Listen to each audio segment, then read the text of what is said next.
Now, this is what I want to do with the open forum. I'm going to sort of call people to the table so that it will be more structured and useful. So, and by the way, I've received a couple of comments from the public so that they don't feel like I've left them out. Let me just read a couple before I come in-house here. Clement Owusu watching from Nungwa. Mr. Spio, the way things are right now, where would you advise the youth put their attention in terms of investment and financial stability? George Besse from Uyarifa. Just how much of the city's performance against the dollar can be attributed to the government's actions? I don't know what program he's listening to, but he has his own. Maybe he's looking for facts to go and argue somewhere. So you can help him later. Vanessa Cole from Adenta. What are the implications of the current tariff situation be for the regular Ghanaian? So they want you to make it simple for them. Will it lead to more inflation? How is it going to affect the ordinary Ghanaian wages and that type of thing? That's from Vanessa. Frank Basson from Hohwe. I personally think our tourism sector is one we should take a closer look at and focus on as a nation. We have so much to offer as a nation in terms of tourism and tourist attractions. It could easily be used to raise interest in investing for investors. The nation has too much to offer in that regard. Imagine if we polish up the experience that we offer to people in and through the various tourist attractions. I am well informed that the president of the Hotels Association, Dr. Edward Akanyameke, is here. So that question is calling your name. So I'll come to you when I open the floor. Another comment from Kweku. There are already working models. Bernard, the potential is clear and we know what steps to take to build on them. What is needed is collective commitment. Unfortunately, stakeholders often shift blame rather than take responsibility. AFTA was meant to be the unifying force that brings everyone to the table for concrete implementation. With genuine commitment, nothing is beyond our reach for AFTA. My name is Kweku. I'm liking the comments. I don't know. Do you like the comments? Yeah, they are making a lot of sense. Bernard, don't forget cashew. The potential to rake in millions of dollars from cashew is mind-boggling. This is Humphrey in Sakumono. Wow. Good morning, ChannelOne. I love your business discussion today. I am Yazid, an accountant at Ghana Health Service and an onion farmer around Kwehu. Hey. Does your boss know you are putting this on air? That you are an accountant at GHS and an onion farmer. JB, can you mute this part? Because this. So some of the people who are serving you at GHS, they are onion farmers in Kwehu East. Is it correct? Okay. We just want to know that he's not using NHIS time to do the onion. It looks like a lot of people here are doing side hustles, eh? No, but we have to do a lifestyle audit too. A GHS accountant, onion farmer. Okay, very good. All right. So this is what I'm going to do. I want to bring in DBG. DBG had a very strong team here. So Dr. Randolph is here with his team. Michael is here as well. And the rest of them. I want to just open it up, but I think the finance side would be nice. And then chief economist, what about the discussion has struck you? And how does your institution, so maybe you answer the general question, and then Ralph will answer how DBG helps address some of the financing issues we've said. So, Prof, you just give me your quick thoughts on this economic discussion. Yes. Okay. Thank you very much. Yes, I think it's been very insightful discussion thus far. That's Professor Eric Osei, Chief Economist, DBG. Yes. Thank you. So let me just start from where I think Michael made a statement about the fact that we seem to be enjoying some form of windfall from the current, tariff war, particularly coming through the gold prices that we are getting. Yes, that is very true. But we should also note that we know if you look at the historical trends of gold, I mean, it's really very volatile. There's often wide swings in pricing. And therefore, that is something that we have to be very particular about to ensuring that we do take advantage of the current situation, right? Okay. Because if it's going to lead to a situation where your currency is appreciating, yet it's good, but it could also lead to Dutch disease, as you know, right?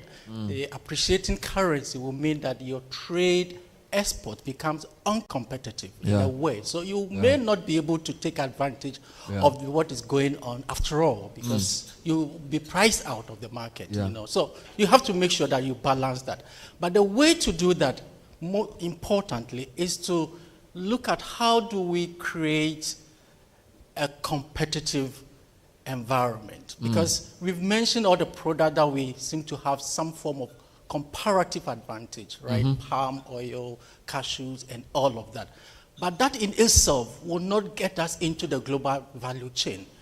Tariff or no tariff, what will take us there is the competitiveness of the produce that we make.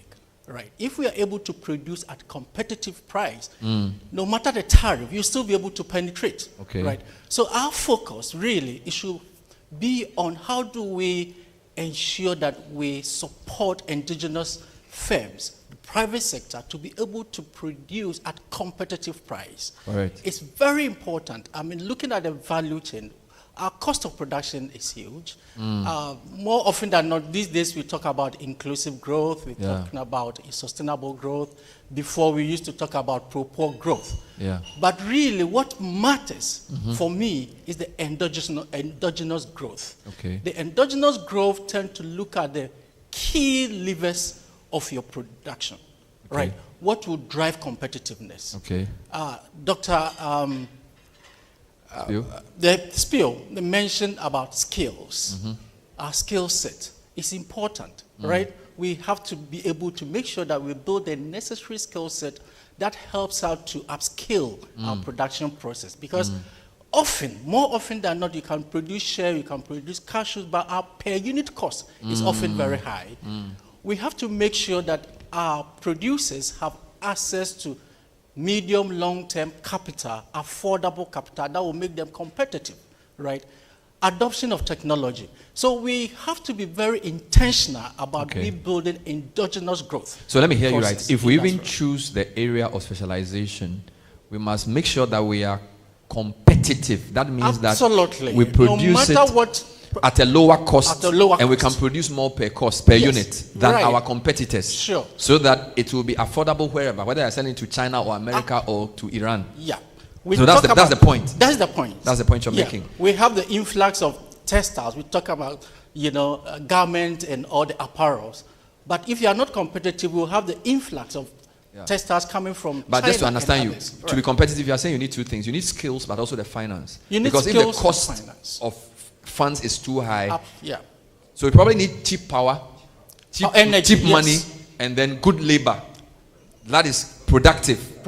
So those are like three anchor areas. Absolutely, Productivity growth is key. All right, I'll stay on that table. Thank you. Randolph, you have to talk. You are the head of DBG.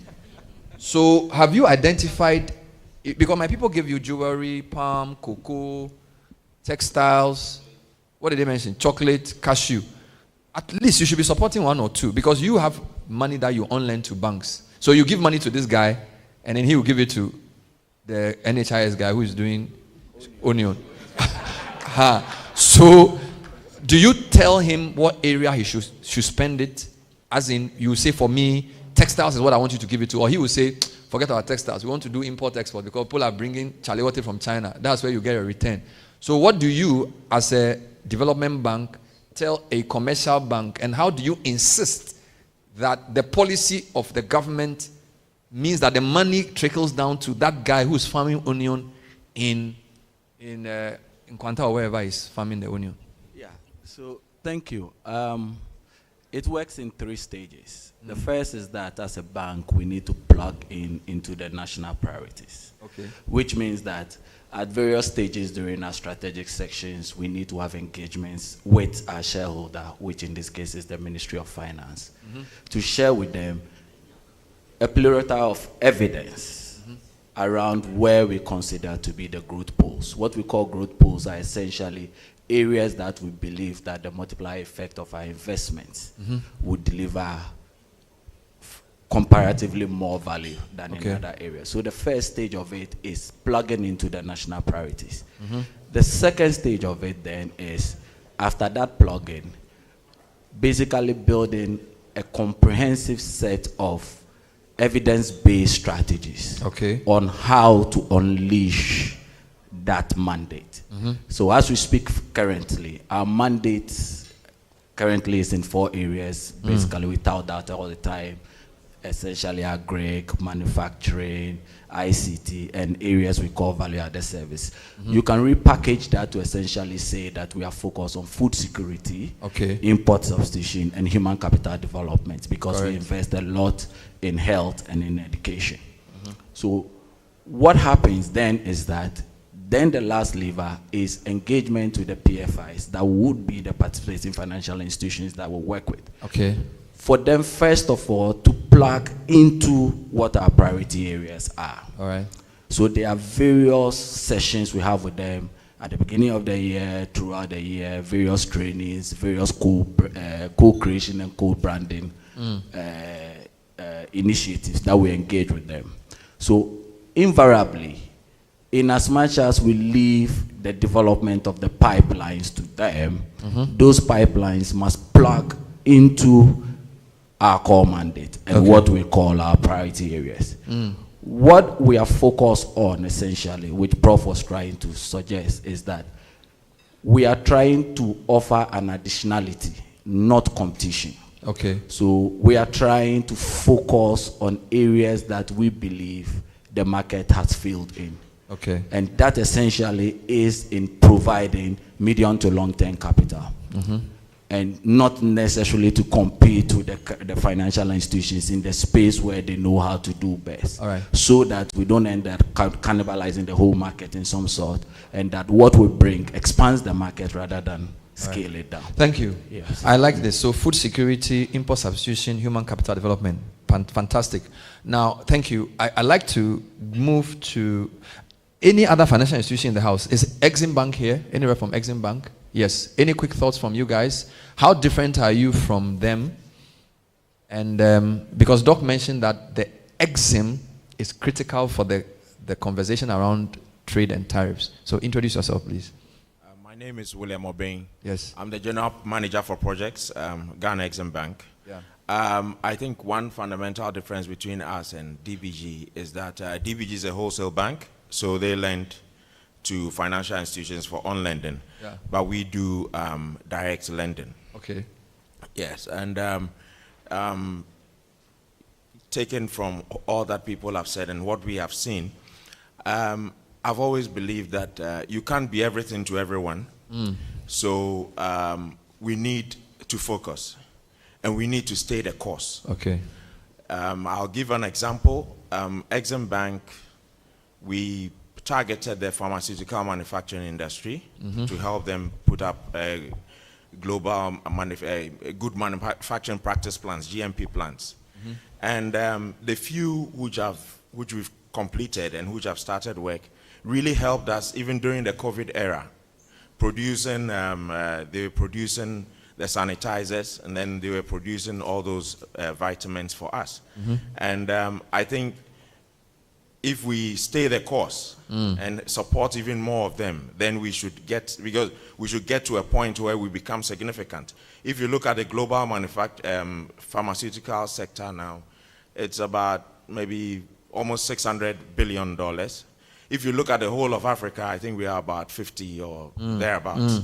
So, but there's a gap for us, contract manufacturing, because it doesn't make sense for someone to produce, let's say, antibiotics in Europe. Maybe they don't have that kind of disease all the time.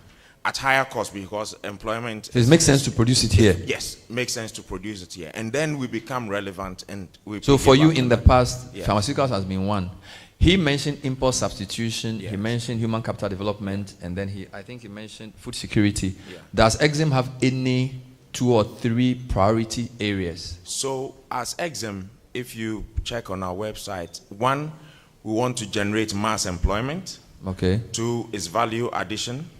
And then either FX savings or FX inflow. So it's basically along the same line. So those are the three major. So you definitely support non-traditional exports as well. So like textiles, very much agric, and those things, you are into those as well. And we did support them. So you see, COVID, the the PPEs which were being produced, some of them were supported by us. Thank you.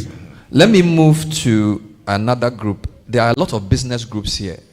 So this is what I'm going to do. I will start with the hotels, then I'll come to the FABAG, then I'll deal with import-export, COPEC, and then the trade guys, and I'll end with the parliament. So let's do it like a minute each, your quick thoughts. So Mr. Akanyameke, somebody said we ignored the tourism sector completely, and the texter was reminding me that that is a large employer and is also good for FX. Anything to add to the discussion, and what do we need to know about your sector that can be an opportunity in this discussion? Thank you very much, Bernard, and good morning to all. Indeed, when you asked for the priority areas, I was hoping that tourism would be the first to be mentioned. So I was very happy when somebody mentioned it. Indeed, I have gone as far as suggesting that we should even model our development on tourism. Is it? Because tourism affects almost everything. Everything can be tourism. And modeling our development on tourism would mean that we synthesize every aspect of the economy to think tourism. Okay.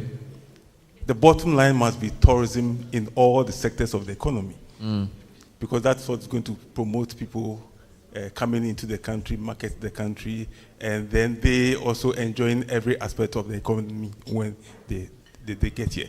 And you see, the interesting thing about tourism, which sometimes we ignore, is that the cost of operating it is relatively cheaper. I mean, if you talk about cocoa and gold, the money is received by government, and the government now has the burden of redistributing to the public. Yeah. But tourism, when somebody is coming to the system, he starts distributing the money along the way. He goes to the transport, he goes to hotels, he goes to the tour operators, he goes to the tour guides, he goes to the restaurants. So they distribute the money themselves. Okay. Because indeed, what is the goal of all these things we are discussing? Is to increase the purchasing power of the Ghanaian, and to make their life more comfortable. Yeah. Okay, so, and I think that we have not given that much attention to tourism as we should. Is tourism a net FX saver for us? It does? It does. Do you source locally? Because some hotels you go, some of the food on the table, I don't even know where it's coming from. I mean, don't you think that one of the ways you can help us is to be the major off-taker of our agric sector? I mean, we just had breakfast here. This is a great hotel. It's a Ghanaian hotel, right? But usually, some hotels you go, everything you are eating is from somewhere else. Yes. You see, Bernard, it's about demand and supply. Huh? That one is about demand and supply. It should be about strategic objective. Well, you see, this is an industry that operates locally, but with a global appeal in mind. Because you have visitors all over the world, and it is what they require that you provide. But when they come to Ghana, they want to eat Ghana. Yes, you can. You don't travel from America and come to Ghana and say you want to eat pizza. You want to eat you can make that deliberate effort, but it takes time to do that. Otherwise, then you're also going to have a situation where you're going to lose a lot of... No, they will still come. I'm telling you. When I go to China, I don't want to eat Ghanaian food. I want to eat Chinese food. So when they come to Ghana, eat Ghanaian food. Because you are such a large industry. And I was talking to Ralph, your colleague, and he says that for their hotel, every food they eat, they source it from Ghana, whether it's fish or meat. And it's been going well for them. Yeah, Bernard, the point I'm trying to make is that we have made a lot of inroads into that. Okay. I mean, if you look at the consumption of food and beverage by the hotels, it is massive. Okay. Okay. We are getting to the point where we will have to encourage the production of those things that we don't get here. Correct. And sometimes the challenge is that the quality, the reliability of the supplies, when it is coming, it becomes an issue. Fair enough. And so to save your neck, you import. Exactly. Fair enough. But I think your point is well taken. I'm going to talk now to the Food and Beverage Association briefly because, and I'm doing this in a systematic way, so everybody will get a chance. Now, somebody said we need to be more productive. Who said that? Professor Isibe. Is there any manufacturer in the room? That's the first question. Any AGI, Chamber of something? Is there any manufacturer? Okay, so my good friend John Awuni. So do you agree that the issue is being competitive in production, which means you need cheaper source of funds, but also higher skilled workers? Just talk to us about how competitive you are. By the way, do you manufacture or you import? That's the first question I'll be asking you. Well, for food and beverage, we have manufacturers and then we have importers. Wonderful. And do you agree that to be competitive, you need better sources of funds, better technology, and also cheaper sources of productive labor? Obviously, thank you very much, but obviously all those factors come into play and trying to get a product out to the consumer. More especially where we have in a situation where disposable incomes of consumers are being eroded as a result of high cost of living. So essentially, I think that over the period, what has hampered the marketing of Ghanaian produce goods have been the high cost. In the year 2001, for instance, I began a project to ensure that we produce local rice, we brand it, we package it very well, and the general branding, and then we can sell out. What eventually killed that product was the high cost of the produce. Okay. Farmers were more or less looking at what the price of the imported product is, and then they sell their paddy, for instance, paddy at that price before, and then paddy is the raw unprocessed rice, and before, so you look at the whole thing, they are looking at, they want to price their product compared to the mill rice. Okay. So eventually that did not work out. Much as I did over the period, we marketed it, we did so much, but at the end of the day, this is a new product that was coming to the market and needed to penetrate the market at a reasonably low price so that consumers can try it and then order. It did not work out because of the high cost. So if we want to get Ghanaian produce, for instance, let me come back, there are other products. If you go into the area, that doesn't fall in our domain. But if you go into the area of electrical products, and I have always said, we've tried some of the local electrical products. You'll find out that, I don't want to mention their name, the Cabals, but they are more expensive than those ones that come in from Turkey and UK and then others. And so you'll find out that in the competitive market, people go in to patronize that.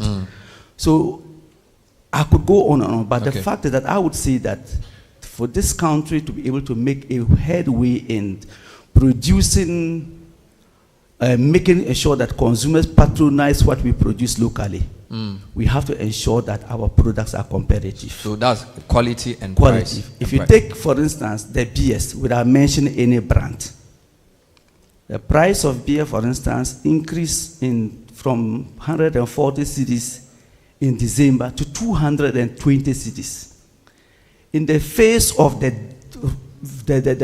strength of the cedi against the dollar. Okay, and this is a locally manufactured beer? This is a local manufactured. Okay. And so if you have beer coming from wherever it's coming from, much cheaper than you are here. And in the face of where we are even saying that I lead that group, I really don't understand it. Okay, so you are saying a lot of things, but because of structure, from what I hear you say, we need to find a way of making things cheaper in Ghana. And that's how to be competitive, because at the end of the day, whoever is buying also wants to save. So if you say I should buy local and local is too expensive, I'm not going to buy it. I think that's the point you're making. So point that I'm making. So in terms of structure, just to summarize, let me summarize. I will say that we have to deal with our technology. Indeed, human attitude, the attitude of the mindset is a very critical There's something issue. even called pricing culture. I'll come to it, but for want of time, please understand me. I'm trying to put a lot of points into one conversation, so please bear with me. Let me take a couple of comments from CATS International.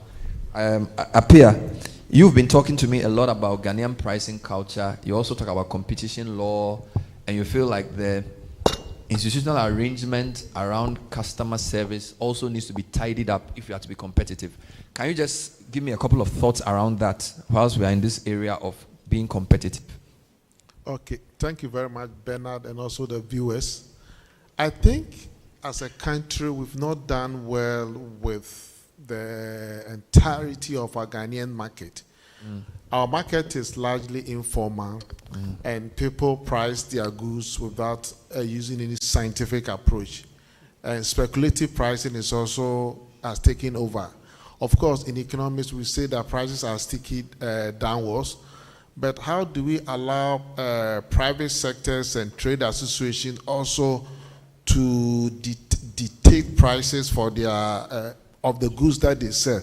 Sometimes you hear that, oh, sachet water producers saying that on the 1st of May 2024, a bag of sachet is 10 cedis, and everywhere you go is 10 cedis. Meanwhile, now that the CD price, the CD has even appreciated, we are not getting the prices coming down. And so we need to ensure that the chambers that we have in this country do not become cartels. Look at cement. Almost every chambers are protecting their interests and trying to gang against the consumer. And the consumer has become the most silent person. Meanwhile, these chambers, individually, they are all consumers. And so they have contributed to the high cost of what? Doing business in Ghana. And I think that as a government, I'm happy that this administration has prioritized the consumer protection and the competition law as a way of dismantling the cartel regimes in this country. Until we do that, price of goods and services will be very expensive. Let me give you this example. In 2022, when the CD, towards the latter part of the year, when the CD was trying to gain its weight, Forest Bureau traders had a WhatsApp group, and they told their members on it that please don't sell, let's keep it because the CD will fall again. So people are, so they are all scheming against Ghanaians. We have the chambers and all of them, and I think that. Yeah. So you're saying that some of the private sector we fight for, they behave like cartels. Yes. And they become counterproductive. So whilst we are here shouting that we should buy made in Ghana, we should be competitive, they are, in fact, you're even suggesting they are economic saboteurs. That's what you're suggesting. Yes. I mean, wow. We've done a lot of studies back from 2014, and I tell you that this is one of the threats to the economic stability of this country. And I think our leaders have not seen it that much. If you want to be competitive, you need to ensure that prices are independent. Just 2 days ago, the communication minister talked of data tariffs. Yeah. And which for me, I think that in a well-functioning market, if the forces of demand and supply were working together, that would have resulted. Unfortunately, the telecom sector has become, there's a market failure in the telecom sector. So normal demand and supply will not be able to lead to any outcome. But I think that even in that sector too, we need to even address the structural issues within the telecom sector. Because what the minister addressed is the symptoms, but not the key issues in the telecom sector. All right. Thank you very much. Put your hands together for him. We have a lot of people who want to comment, and if I miss you, my producer will let me know. I know Professor Ebo Texan is here. He taught me industrial economics. He also teaches international trade. I'll come to him. But let me stay on that table. COPEC and Borders Alliance, 2 quick comments. We know that to be competitive, cost of power must be low. And in Ghana right now, I think the second largest controversy is fuel and all the things around it. Just your quick thoughts around how can we make power competitive? Let me contextualize it. For most countries that industrialize, you buy power at less than 6 kilowatts per 6 cents per kilowatt hour. Yes. I think in Ghana, IPPs are selling power to us sometimes 11, 12, 13. So if you want to crack industrialization, the cost of power must be at a certain rate. Correct? Now you are from the Chamber of Petroleum Consumers. Just give us some quick thoughts around how do we in a long term bring the cost of power down to get more productive. Duncan. Thank you, Bernard. Insightful conversation here. I think where Ghana misses our competitive advantage is where we miss Nkrumah's blueprints. He laid a foundation that we should simply have taking off from there. But individual political, factions will come with their own ideas, and they derail that blueprint. Bernard, competitive advantage, from what I heard from your panel, is something we are lacking. And for me personally, my stomach churns every time we discuss power, we discuss energy issues, because we have a huge competitive advantage, yet we are the worst of. You recall in 2007, when we discovered oil commercial quantities, the thinking of most Ghanaians was that we're probably going to get some cheaper fuel, cheaper energy costs for the Ghanaian. Then we go to sign production agreements or whatever with the international oil companies that allows them absolute control of that resource. Bernard, if as a country with hydrocarbons, we cannot integrate the upstream, midstream, and downstream to give our people competitive advantage, then I don't know what we are doing. Because this is where it gets sickening. You produce all the hydrocarbons here. You allow the IOCs, international oil companies, to ship everything back to the UK, to Holland. They go and refine. Then midstream, we take 400 million USD every single month to go and import the finished refined product back into the country. Then we sell, we send the money back to those economies. So if eventually we are building their economies for them, but the raw produce sits with us. So I would be happy for a day to come when a leader comes and says, we're going to use GMPC, of course, as our national oil company, to spearhead an oil discovery. We're keeping that block. Whatever oil we get from that, we'll refine locally. Tour and build other refineries so that more people can get jobs to do. We'll refine our own oil locally. We'll be able to price locally. There was a time we were developing this thing called African Price Index, API. You have Brent, right? And then you have Platts. You have all the pricing, indicators across the world. Europe has one. Dubai, Asia has one.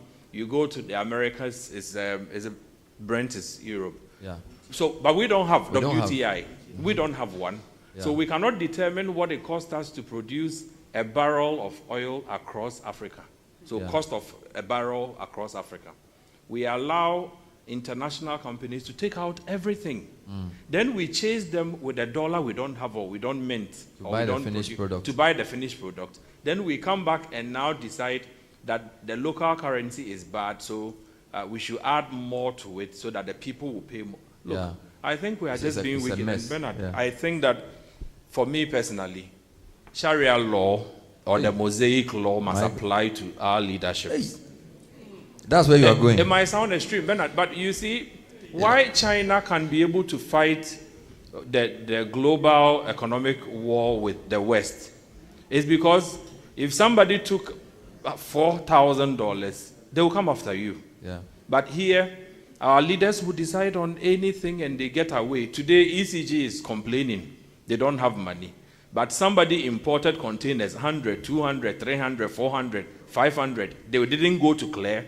They imported 1,000. They didn't go to clear. They were not tracking containers. 2,000 containers. Nobody clears. Nobody pays. Nobody is asked questions. 3,000 containers. Bernard, then we wake up, we say, there's no money to pay for ECG and the mayor. So you and I should pay 1 Ghana cedi. It might be good for the government to be able to save the situation. But the mess comes from somewhere, and we don't leverage on our competitive advantage. Wonderful. I like the breath. Put your hands together for him. This is very good. And I like the fact that the discussion started at a very high level, but we're bringing it home, right? So don't get flustered at all. This is all parts of trade, because you can discuss tariffs for all you want. If you can't refine your oil and bring prices down, what's the point? So this is what I'm going to do. I'm going to take 2 mini comments from 2 people in the trade sector. Just quick. So Ziad and then Asaki. Then I will come to the politicians who need Sharia law I think there are three of them in the room. There's NDC and MPP in the room. So Ziad from Borderless Alliance, Awingobit from Import Export, and then I do politics. Then I try and come to a quick close. Borderless Alliance, what can you add to the discussion? I will not go into the energy and ECG debate, and that is what I'm not going to do. Okay.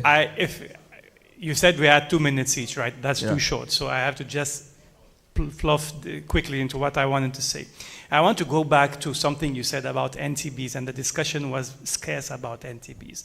And this brings me to something that Mavis was talking about the political will. But she inadvertently talked about it. She was saying we need to convince Nigerians to allow the products coming from all over West Africa in. Mm-hmm.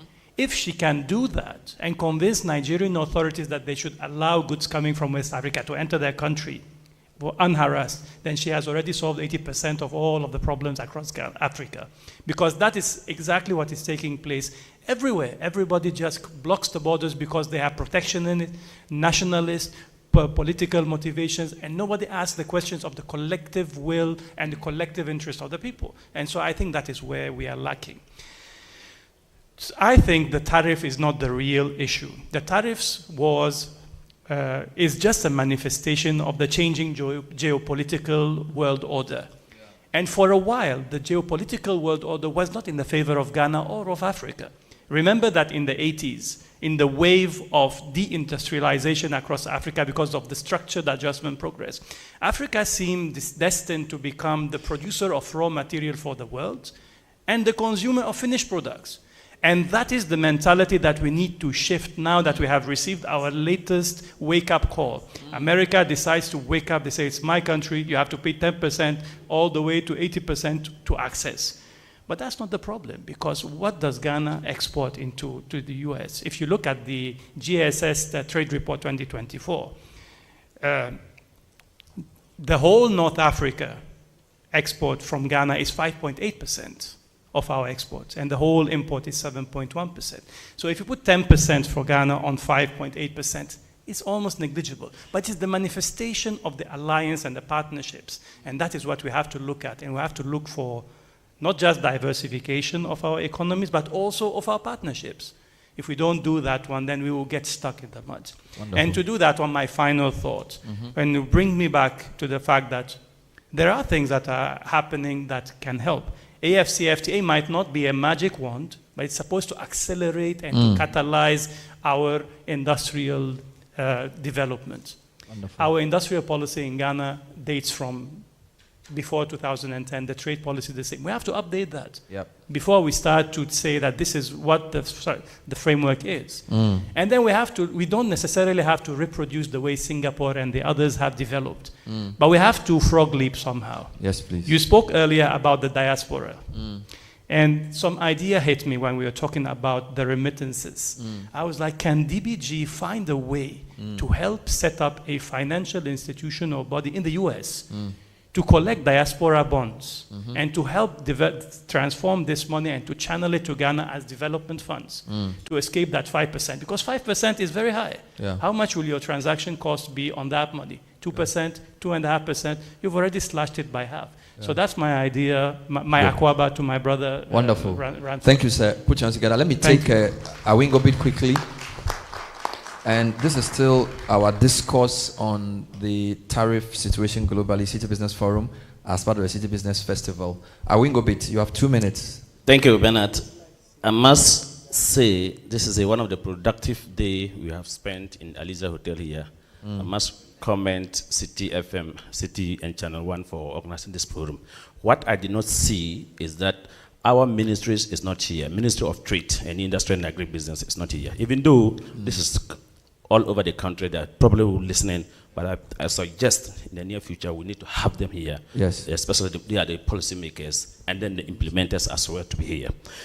Without much ado, let me say that when I sat through and listened to the presentations from Michael to all of them, what I will say is that if by September 2025 and AGUA is gone, what next? Where do we go from here? All of us should be a concern to us.